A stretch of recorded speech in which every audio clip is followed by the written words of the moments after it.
Hi guys, so I'm making this video to give you a quick update about the interface of CLAT 2018. As you know, I made a previous video explaining to you if there have been any changes to the CLAT interface, and we basically concluded by saying that some of the shapes and colors of the buttons have changed, and we said that probably the most important difference now is that the questions aren't really classified into sections, and that might really perturb a few people, right?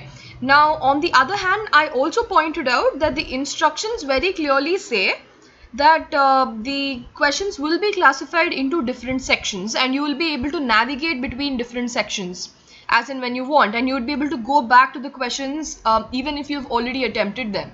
Now, on the other hand, many sources were trying to tell students, saying that if you see the demo mock test, you do not have the questions arranged in different sections, and thus that is exactly how you can expect the actual CLAT paper to be. So you have to be worried, and you have to really practice, you have to change your mindset and all of that. So let's see what this update is to the CLAT interface.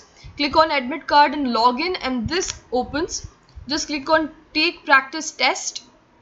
Again guys, please do this as many times as you can, just to familiarize yourself, so that on the day of the exam, which is 3 days away, you will be much more confident about using the buttons and really navigating between the interface. Now once you start, this is how it looks.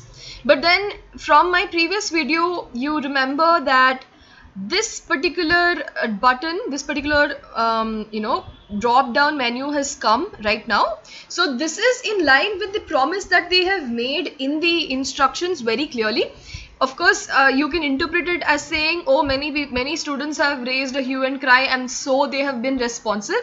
But on the other hand, if you ask me, it is just them delivering on their promise. The instructions were very clear. They said that the questions will be displayed in this particular order there. There's a previous question, next question button, there's a tag button, erase button, and there will also be an option to navigate between sections, and this is exactly what it is. So it starts with English, goes to current affairs and GK, logical reasoning, math and legal aptitude. It need not be in the same order. As you remember in my previous video, this was not the order that was followed. But in any case, they're all classified nicely. So at the end of the day, all you have to worry about is, figuring out what section you want to start with. Then time yourself. You can see the timer right here on the top right corner, and as I told you in the previous video, when there's only 5 more minutes left, there's this tiny little pop-up button that will come and scroll down right here, so that you will be reminded that you have only 5 more minutes left. At that point, what you have to do is just take a look at this particular box and see what what particular questions are done and what are still left. Now, if you come across from the beginning of the paper, what I suggest you to do is, the first thing you should do is minimize the size, because what happens in its original size is that you have to do a lot of this scrolling, and that might take a few seconds off of your time. So what you do is, you do that in the beginning, you reduce the size to a comfortable extent, and when you do that for the first question, you can see that it applies to all the questions. So the first thing you need to keep in mind when you start your paper is reduce the size, so that you can save some time. The second thing is, when you have to decide whether to attempt this question or not. If you've decided to attempt it, great, then you click on next question, but I would prefer that you don't use next question, use the buttons here to go to the next question. If you decide to think about the answer and probably attempt it later, but you already know that it might be a certain answer, and you're safe about going ahead with that answer because that will be taken into account. So what you do is, you click on D and you click on tag. So this question is highlighted, and you move on to question number 2. Now what happens is, when at the time of submission, even if I don't change this answer, or even if I don't go back and de-tag that question, this will be submitted in my answer. So only click on the option only if you're sure. Once you click on the option, it will get submitted unless you click on this button erase. Okay, so if you are somewhat relatively sure about answering this question and you want to take the risk that you will not have any more time left and thus this will be submitted, then what you do is you click on this option and then tag and then say, okay, if I have any time left in the end, then I'll come back to this particular question and see if I want to change my option. On the other hand, if you're not sure about the option at all and you really want to see it later if you have the time, then what you do is you click on erase, make sure nothing is selected, then this is already tagged. If you detag it, it's white again, that means it's not attempted. Tag it to tell yourself that you have to take a look at it later, and then you move on, right? But I would suggest that you do not use this or misuse this too much, because you should just give the question and move on, and tag questions only if absolutely necessary. And if it's extremely absolutely long question, you don't want to waste time, like for instance ALET had like 15 really long questions, then you want to give them later, then what you do is you tag them and then move on, right?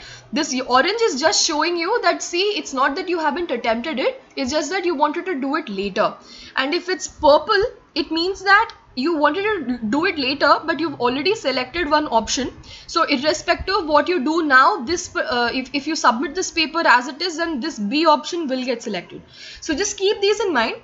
The reason I'm spending so much time on this particular video is because these are small things that students really overlook. They don't know who to ask and they take certain things for granted, and at the time of their score they realize that that particular answer has been selected, right? So the computer automatically will not select those answers. It's probably, you might have selected this option by mistake and then moved on, right? So keep this in mind, be very careful of what you're selecting. So it's nice in this interface that just because you click on this word, it's not enough. You have to click on this particular circle, right? And that the same goes for any button here.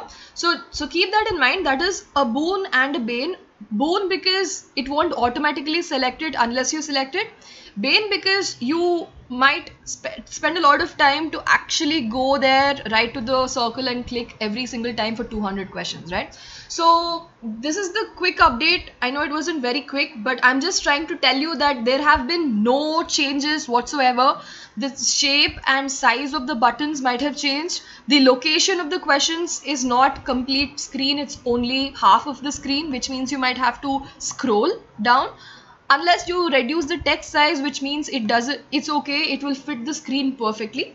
On the other hand, the button that was called review is now called tag, but all the other functionalities and everything is the same, and it's quite intuitive. If you're a smartphone user, it's going to be quite easy to understand.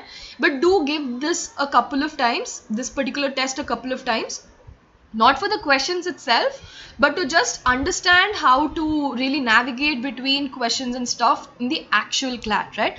Use this as a good opportunity to familiarize yourself, and on Sunday, 3 days later, you'll feel really, really confident about using your screen. One last tip, if you're on a laptop like me, I would suggest that you plug in a mouse if you have one, so that it will probably simulate your actual CLAT, because when you go to the CLAT, it's not about a laptop, it's an actual PC that will be given to you, and you will be using the mouse. So of course using a mouse is slightly different than using a touchpad or a trackpad on a laptop. So that's one more tip for you.